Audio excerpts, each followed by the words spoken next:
Notre Dame. Wow. Can I get a wow? Wow. This is awesome. This is just awesome. You know, I feel like grabbing a football and running into the end zone and just spiking it. Or maybe just get down on a knee and doing a T-bow and say thank you. That's how it feels to be here. It's a great feeling, and welcome fellow champions. Give yourself a hand for being here.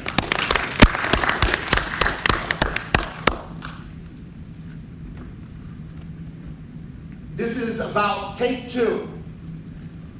Give your life a Hollywood ending. And what I'm going to do today is I'm going to share my life story and some of the lessons I learned and the experiences I had with the goal to try and inspire you to your greatness, and to inspire you to have a Hollywood ending. So as I do that, I'm going to share my journey, and I want you to know my life is, when I look back on it, it really feels like a movie. And at best, all I can say is that I was maybe a co-writer and maybe a co-director, but there was someone else who had a bigger vision for my life than myself and gave me that vision. And while I participated, I didn't have this big vision for my life growing up. I had no clue that all these things that I've done would be things that I would be able to be part of and create. So I give thanks for that co-writer and co-director who obviously took me on this path, and I think you know who I'm talking about. So that's kind of my life at the beginning of it. So I'm going to take you on that journey with me, and want to share that life is either a great adventure or it's nothing. And Helen Keller said that, and I think after you hear a little bit of my story, you're going to say, as I feel, I've been on a great adventure. So if you're willing to take this journey with me, I'm going to share that story with you. And it kind of starts out with my parents. And both my parents were Irish immigrants. They came from Ireland during the Great Depression in 1928, met in the Bronx. This here right there is my mother's house, where 7 kids and her mother and father lived in County Mayo. And when they came to America, both of them met in the Bronx, and they came basically for the American dream. And they gave me the American dream. And at a long time when I was young, I never appreciated that I was being given the American dream and you'll see in a minute why maybe it just didn't appear like it was a dream. But in reality, and looking back as to where they came from, as I got older, I had an appreciation of really what I was given and the gratitude for them making that journey to give me my American dream. My father joined the military and fought in the Philippines during World War II, and came back and worked in a meat plant in the Bronx. My mother was a domestic servant, a living maid for a while, and then worked in a factory as well. Neither one of them had an education. My mother had a 3rd grade education, and my dad had a similar type education. So this is where, whoops, I just think I did, there we go. This is where I grew up, and it's kind of a little bit hard to see on the screen, but up there on the 3rd floor of that apartment, I lived 18 years of my life. And my first memory was in that apartment at the age of 4. And it's not a good memory, and I wish it wasn't my first memory. But it was a memory of my dad dying as I was 4 years old, and me crying, basically saying over and over again, "Daddy, don't die, Daddy, don't die." And unfortunately, my prayers weren't answered, and he did. And so my mother ended up having to raise my older brother and myself in that apartment on 2 checks. One was his military veterans check, the VA check, and the other was his Social Security check. And so we were raised in this apartment for 18 years, and it was a tough neighborhood, and eventually the neighborhood changed. It became poorer and poorer, and we were the only Irish and the only white family in the neighborhood as we grew up. You may have heard, there we go, the South Bronx. That's, you may have heard how bad it was. 2 presidents went there because they wanted to use it as an example of urban decay. Jimmy Carter toured my neighborhood, and President Ronald Reagan toured my neighborhood as well. Unfortunately, the neighborhood is still a poor neighborhood. I go back every year and I still have friends there. But it was on the one hand, it was a very poor environment, and like I said, I didn't realize I was being given a dream, but I was. And at the same time, it was a neighborhood, and I made a lot of good friends, and I learned a lot growing up there. Here's another picture of how we played. Obviously, it wasn't your typical playground, jumping off of fire escapes into behind abandoned buildings. But that was my childhood. And it's, quite frankly, I didn't notice that it was all that bad. I mean, I had friends, we had fun, and life was just part of growing up. And, you know, but we had some unique experiences, and I had some unique experiences. This is one, you see it behind me, and it's the Willis Avenue Bridge. It's a bridge that goes between Harlem and Manhattan and the South Bronx. When I was 13 years old, we used to go swimming in a pool in Harlem and then come across this bridge, walk, whoops, how do I go back? There we go. We would walk and go across this bridge at night. And so this is a nice, pretty view of it daytime. It's a little bit scarier at nighttime. And we were going across the bridge, me and a bunch of my older Puerto Rican friends, because I tended to hang out with older kids. And as we were coming back, as we got to one side of the bridge, there was people down below, and my friends started making fun of what they called at the time a wino, which they started giving him a hard time and calling him all kinds of names. Anyway, he ran up the stairs, they ran away, and as I went to go, he caught me. So he grabbed me, and he took me back, and he hung me over the bridge. So here I was, 13 years old, and I'm hanging upside down, backwards over the bridge. And my life is flashing in front of me, and they're gone. Now, that moment was a life lesson for me, and I'll share it, but I'm gonna leave you hanging as I go forward, and we'll come back to that, because that was a moment that gave me a different outlook on life. And I'll share that moment as we get back to that moment. So just let's leave that hanging for a moment. And then the next thing up is 2 years later, at the age of 15, following in my brother's footsteps, I dropped out of high school. So didn't have many role models or any role models for success in my neighborhood. So I just followed the path of least resistance, and next thing I know, I was a high school dropout. And here, I don't know if you've ever had a metaphorical gun pointed to your head, but sometimes in life, you have real ones pointed at your head. And I had experiences 2 years later. After dropping out of high school, I was working in a local grocery store, and I was a clerk and a cashier, and it was just me and the owner, and we were closing up for the night. It was right around the corner from that apartment building. And as I walked around one aisle into the other aisle, guy puts this gun to my head, and he says, get in the back. So he takes me and the owner in the back of the store, got the gun to my head, and it's another one of those light flashing in front of your eyes moment. And at that point, I realized I had to do some quick talking. The owner didn't want to give up the money, so I had to tell the owner in some rather colorful language about why he should give up the money so we weren't going to get shot. And obviously I convinced the owner gave up the money. The guy with the gun decided that, you know, for whatever reason, he wasn't going to shoot us, and he took the money and he left. It was the first time I had a gun put to my head. I had it done at least 3 more times in my life, and every time I obviously had an ability to talk my way out of it. That's why I'm here. But each one of those things gave me a learning lesson. Even in that moment, I realized that you kind of have to be proactive. I didn't play, and I didn't look back on it as a victim. I just looked at it as something that you got to take in those situations, you got to come up with a solution. My solution was to talk the owner into giving the money and the guy not to shoot me. So I realized that, you know, even in the worst situations, you can act one way or you can act another way. And I learned how to act to survive. So I learned survival really well in this neighborhood. And one of the lessons that made me stronger. Here we go, back, forward. 10 years later, I led, at the age of 26, still a high school dropout, I led a trip to People's Republic of China. That's the Great Wall. And I don't know if you can see me in the picture, but I'm over there on the left side with that hat on. And that was a journey that, once again, the South Bronx took me. I'm not going to get into it because it's a whole nother long journey.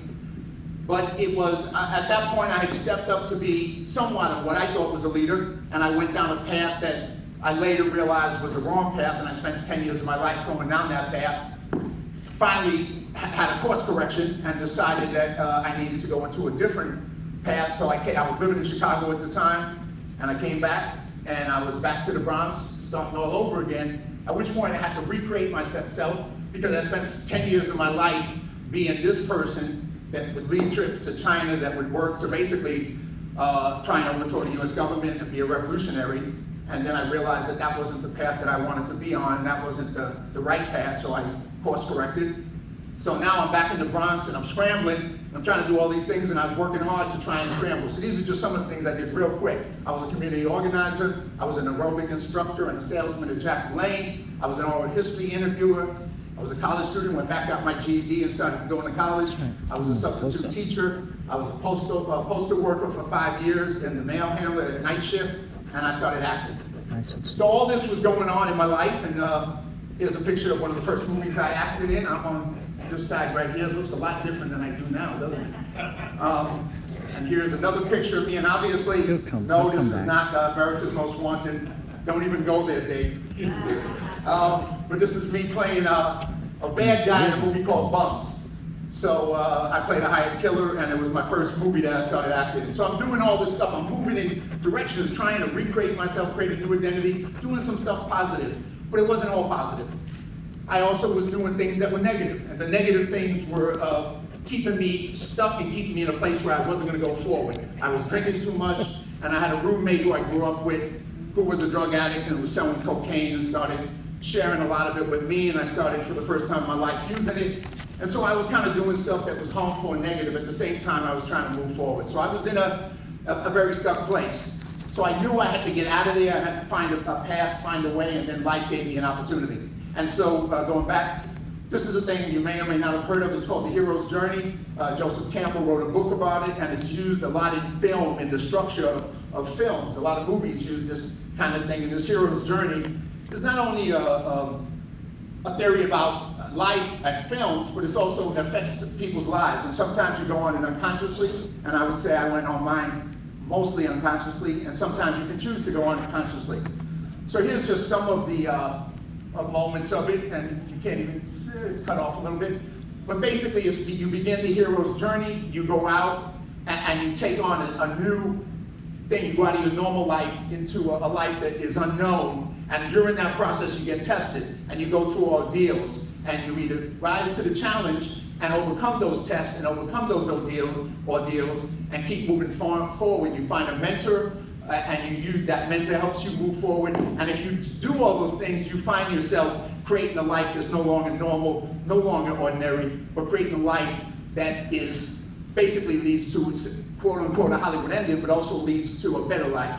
So that's the hero's journey, and I kind of went on that, some ways unconsciously. At the same time, somebody was kind of directing me, and so an opportunity arose.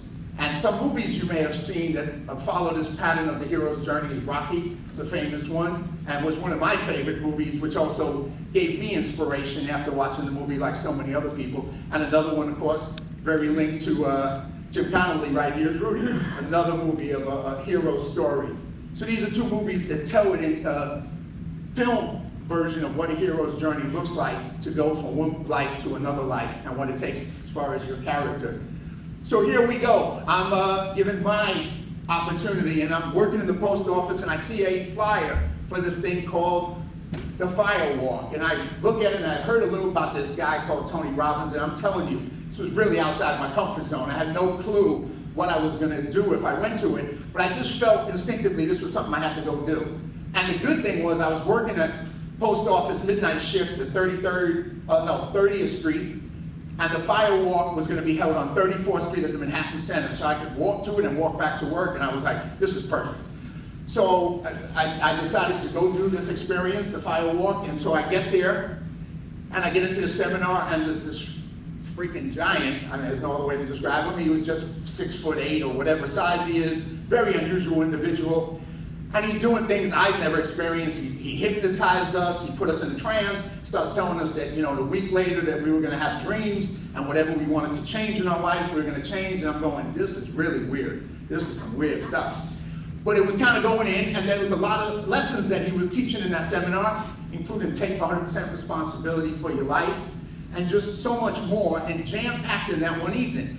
So I'm learning a lot, and I'm finding that this is really changing me. And then the night gets to the end, and we get outside, and we're on 34th Street in Manhattan on a Friday night. And I don't know if you can picture this, but Friday night in Manhattan is just crazy. There's cabs going by, people are beeping their horns, they're screaming, ambulances, police cars, fire trucks. I mean, it's just total noise. And then on the sidewalk, he has 2 lanes of hot coals. And then he got African drummers playing in the background. And I'm going, this is just wild. And everybody, 300 people, we're all out there, we got our shoes off, we're in our bare feet, and we're going, yes, yes, yes, yes. And all the people in Manhattan on 34th Street are looking at us like, who are these crazy people? You know, and people in Manhattan are crazy enough. There's like, now you're at another level of crazy. So here we are, and we're about to do this thing, and I get up to the front, and you know, you're doing it, he says, make your move, and you do this power move, and you go, boom! And you start, I find myself walking across the thing, cool Mars, cool Mars, cool Mars, cool Mars. Then you get to the end and you celebrate, yes, yes! And you did it, you walked across hot coals on 34th Street. And I didn't realize at that moment how that was gonna transform my life, but it did. It was just, everything in my life changed that night.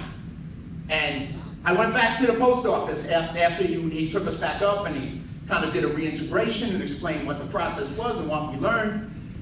And I went to work that night, and I was supposed to get in there at 12 o'clock. I came in at about 1:30 or 2, because he runs very late at the seminars back then, and still does, I think. And so this is a picture of me with Tony in Maui later. But so I go back to my post office, and I walk in, and all of a sudden it's kind of like, almost like a movie, but there's a light. It feels like there's a light from above, and I'm seeing it for the first time in a new light. And as I look around, I realize I've been there 5 years, 5 long years. And I don't want to be there. And it's not my dream, that's not my vision. And I'm looking, and I just realized in that moment, it was all over. I made a decision that I was no longer going to be a postal worker, that I was going to quit, and I was going to move forward and create my dreams. So in that moment, my life changed. And then, of course, I had to go through the process of quitting and start to make new plans. And just like in the hero's journey, you think when you're introduced to something like that, at least I did, it was going to be all beautiful from that point on. Everything was going to be straight to the top. And so I was ready. I was excited. But of course, life doesn't work that way. And so it didn't go straight to the top. Everything that could possibly go wrong went wrong rather quickly in my life. And so the first thing, I was hit by a drunk driver. My car was destroyed. And as I was standing outside and the drunk driver drove away and got away, I'm standing there with my girlfriend at the time, and I'm looking at the car. My back hurts, her back hurts, and I start laughing. And she looks at me like I'm crazy. And I go, no more car payments.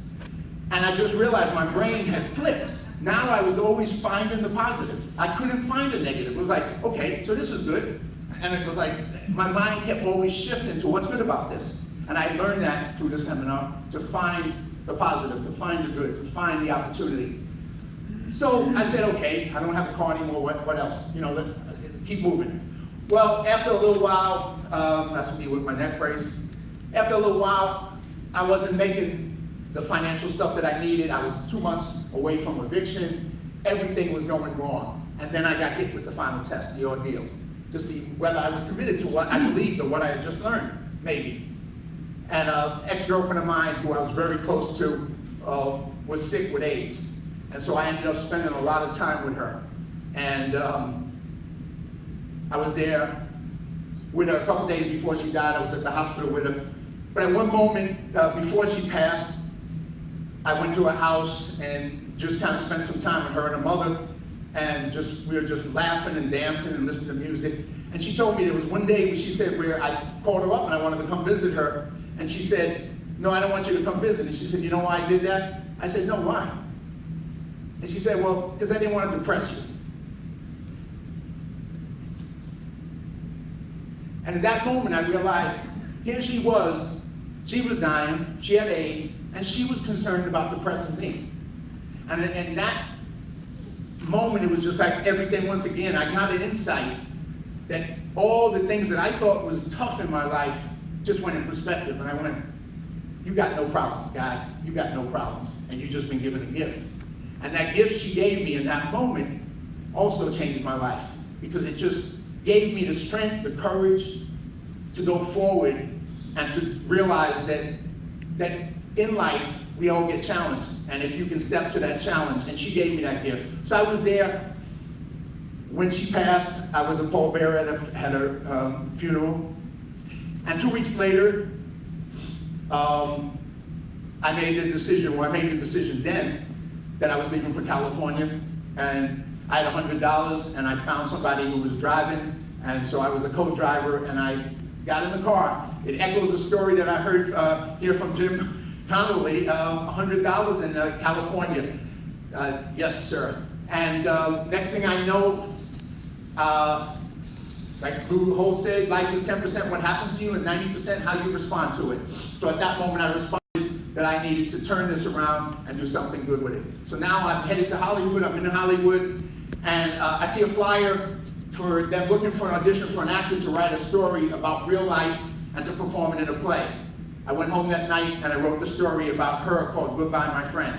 And I got accepted for the play, and for about 6 weeks, every weekend, Friday, Saturday, and Sunday, I performed at this theater right there, Goodbye, My Friend. And I opened that wound up and I shared her story and what it meant to me, and I shared it with the audience, and it was both painful and very painful, but also healing. And so that was my journey at that point. And then since then, I was working as a counselor at Covenant House, and now I'm going to do a kind of rush tour. If I wasn't talking fast enough, now I'm going to really go New York on you. And so these started going from in front of the camera to behind the camera. I produced about 25, 30 movies, got another opportunity, and that was very cool. Never expected to do that. Never knew that that was going to be what I would be doing for my life. And then this is another movie that we just did recently in Georgia. And then another door opened up, and I got a chance to do training videos for the Marine Corps. And I went to Quantico, and went to Camp Pendleton. I met the best men and women I'd ever met in my life. Hoorah! And that opened up a special door for me, where I started to get involved in veteran support activity. Here's me with you might recognize that uniform, at the Academy Award with all these great Marines. And I did a lot of activity that's with John Boyd, and once again working with the Marines. And then I ended up, another opportunity opened up where a friend, a Vietnam veteran, said, can you step up and direct this film for me? So I directed this film, The Flag, ended up at the GI Film Festival, and that's me with Gary Sinise, who is a big active guy in the GI Film Festival and supporting vets. So that's a quick run through, that's another picture of the vet. So here I go, from a high school dropout to a college professor at a Catholic university. I went to a Catholic high school that I dropped out of. So I think God has a great sense of humor, because that too wasn't my vision. Me, the high school dropout kid, eventually being a college professor at a Catholic high school, not in my plan. And so that's kind of part of my journey. That's me teaching there. That project is, as they mentioned, is a movie I'm working on, Termite, and that's, you may have recognized the big guy on the side right there, Tracy Haynes. And so that's a movie we're working to get made, which is a true story, but I'm not gonna have much time on that. Then back here, so I'm hanging over that bridge, and like you remembered, I'm over there and I'm hanging, I'm back on the bridge, and I'm over, and I start pleading with the guy not to kill me, not to drop me off the bridge, because it looks a lot scary at night, especially when you're hanging upside down. Trust me, it really is a scary view. It's not the best view to have. And so I'm begging the guy and I'm pleading with the guy, and finally he just brings me back in. He says, kid, he said, I want you to know something. He said, I'm gonna let you slide this time. He said, but whatever you do, when you go forward in life, make sure that you treat everybody with respect, no matter who they are. Don't treat someone like me any different than you treat anybody else. Well, that message has echoed throughout my life, and it's how I live my life. I don't care who you are, where you come from, what your background is. My first approach to everybody is treat them with respect. And he gave me that gift. It was a hard way to get it. I didn't like to hang over the bridge, but hey, maybe it was a wake-up call that maybe that's the only way God could have got it to me. So I got it, and I'm really glad that I did get that message. So it's not what happens to you in life, but what you do about it that matters. I think Jim Connolly said that. I think that's his quote. I just put Jim, but I'm sure you know who that is. And so how many success stories do you need to hear before you make your own? Become a hero. I challenge you to go on the hero's journey, to consciously try and create a life where you create a Hollywood ending for your life. And so as I close, I'm going to step down here so I can really get this. I'm going to go a little bit Les Brown, if you know who Les Brown is. So I'm going to finish up with this. If you don't decide to act on your dream, if you don't decide to make a decision to live your life, you don't decide to step into your fears, if you don't decide to say yes to your life, it will never work for you. The time for just wishing is past. The time for doing, that's the time, right now. Time to look around and become creative. When you decide, I'm going to do it, regardless of the opposition, regardless of the difficulty, I'm going to make this happen because it's important to me. I'm saying the universe will yield to you. Life will never be the same. Thank you. God bless. And go Irish. Go Irish.